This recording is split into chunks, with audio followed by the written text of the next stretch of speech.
The tragedy of the Southport killings must be a line in the sand for Britain. We must make sure the names of those 3 young girls are not associated with the vile perpetrator, but instead with a fundamental change in how Britain protects its citizens and its children. In pursuit of that, we must, of course, ask and answer difficult questions. Questions that should be far-reaching, unburdened by cultural or institutional sensitivities, and driven only by the pursuit of justice. That is what we owe the families. The responsibility for this barbaric act lies, as it always does, with the vile individual who carried it out. But that is no comfort.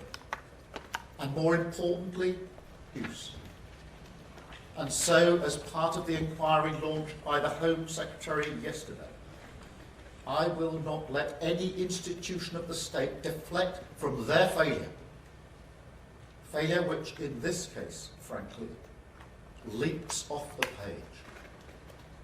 For example, the perpetrator was referred to the PREVENT programme on 3 separate occasions.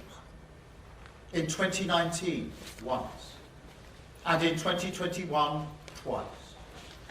Yet on each of these occasions, a judgment was made that he did not meet the threshold for intervention, a judgment that was clearly wrong and which failed those families. The blunt truth here is that this case is a sign. Britain now faces a new threat. Terrorism has changed. In the past, the predominant threat was highly organised groups with clear political intent, groups like Al-Qaeda. That threat, of course, remains. But now, alongside that, we also see acts of extreme violence perpetrated by loners, misfits, young men in their bedroom, accessing all manner of material online, desperate for notoriety. Sometimes inspired by traditional terrorist groups, but fixated on that extreme violence, seemingly for its own sake. And so if the law needs to change to recognise this new and dangerous threat, then we will change it, and quickly.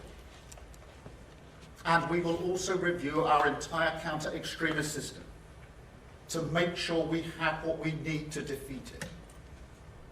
Now, that work is already underway.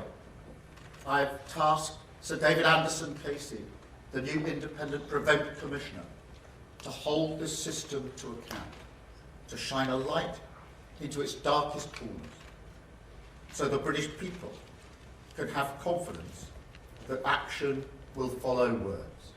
Southport must be a line in the sand, but nothing will be off the table in this inquiry.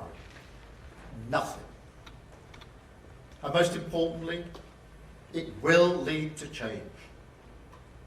I know people will be watching right now, and they'll be saying, we've heard all this before, the promises, the sorrow, the inquiry that comes and goes, an inability to change that, frankly, has become the oxygen of wider conspiracy.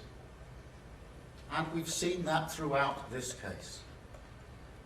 A suggestion that there has been a cover-up. I want to put on record that yesterday's guilty verdict only happened because hundreds, if not thousands, of dedicated public servants worked towards it.